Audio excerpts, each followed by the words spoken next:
चलिए जी। सो क्या बताना है जी इसमें? ज्योति हैं, बताइए। ये सब आपको थोड़े प्रूफ ढूंढने पड़ेंगे, है ना, क्योंकि सिर्फ इतना आसान क्वेश्चन नहीं होगा। तो आप एक काम कर सकते हैं ना, यू गो थ्रू, है ना। या तो इसके क्वेश्चन को एज इट इज़ आप गूगल पे टाइप करोगे, एंटर करोगे, जिस तरह कुछ आपको हो सकता है अप्रोच मिले, हेल्प मिले, है ना। Sir Google. क्वेश्चन कर लेंगे, जैसे क्वेश्चन नंबर 3 जो है उसको फ्रेम करने में ही थोड़ी सी दिक्कत आ रही थी मेरे को। अच्छा, थर्ड में क्या है इतना कि बता दीजिए, उसके बाद कर लेंगे। हाँ वही, मतलब ट्राई करना, क्योंकि एग्जाम तो आपको ही देना है, तो आपको थोड़े से एफर्ट्स करने पड़ेंगे extra. You try to write proof, चाहे गूगल हो, चैट जीपीटी या यूट्यूब, इधर जहाँ तक से मिले लिखना पड़ेगा, क्योंकि इतना आसान ये सब नहीं होने वाला है। लेकिन ट्राई करेंगे तो फिर आसान होगा, ये है।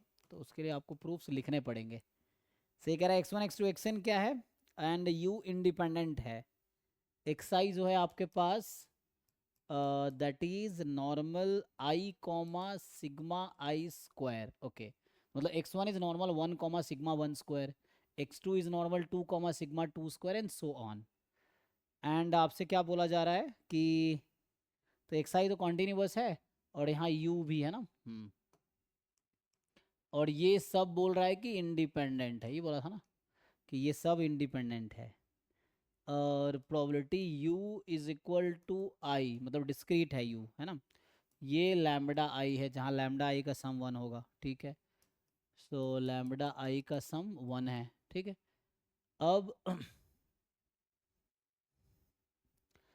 y इन्होंने एक नया रैंडम वेरिएबल डिफाइन किया, एक्स आई, ठीक है। अच्छा, ये कंडीशनल है। y एक्स आई तब है जब u is equal to I है, ऐसा। ठीक है ना। तो y is X I when u is equal to I, ये चीज है। इफ गिवन है, जब आपके पास u आई होगा तब y एक्स आई है। मतलब u is 1 then y is x1, u is 2 then y is x2, u is 3 then y is x3, and so on, ऐसा कुछ। तो पूछ क्या रहा है, v1 is variance of y।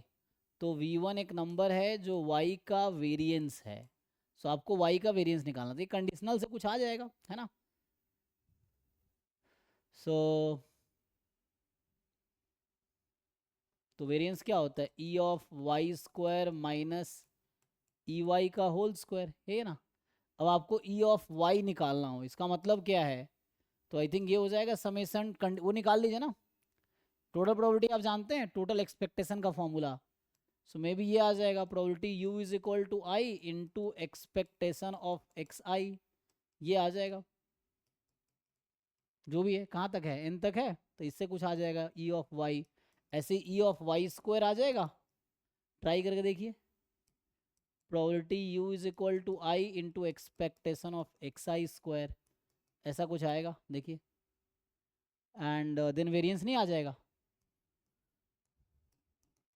पूछना क्या चाह रहा है आगे। फिर v2 आपको एक नया टर्म दिया है। v2 जो है ना, ये तो v1 आ जाएगा ना, दिस इज v1, v1 आप निकाल पाएंगे। एंड ऐसे ही v2 निकालना है। इसे ट्राई करके देखिए, ये वर्क करेगा। और v2 is what, summation lambda I, v2 एक नया टर्म है, summation lambda I into sigma I square, ठीक है। तो अब क्या बोलना चाह रहा है ये।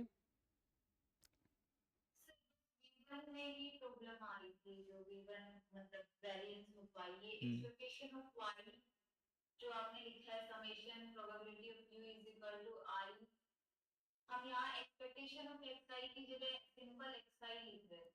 नहीं, वो क्योंकि एक्सपेक्टेशन यहाँ पे है ना, तो नंबर आना है ये तो, है ना। तो नंबर आएगा। ये कुछ जैसे टोटल प्रोबेबिलिटी होता है ना, तो वैसे ही थ्योरम ऑफ टोटल प्रोबेबिलिटी, वैसे ही थ्योरम ऑफ टोटल एक्सपेक्टेशन का एक कॉन्सेप्ट है, वो यूज़ कर सकते हैं आप। ये है, तो उससे आ जाएगा। ओके, ठीक है, करो। सो हाँ, हो सकता है उससे भी आ जाए। चलिए जी, और किसी का कुछ डाउट है, बताइए।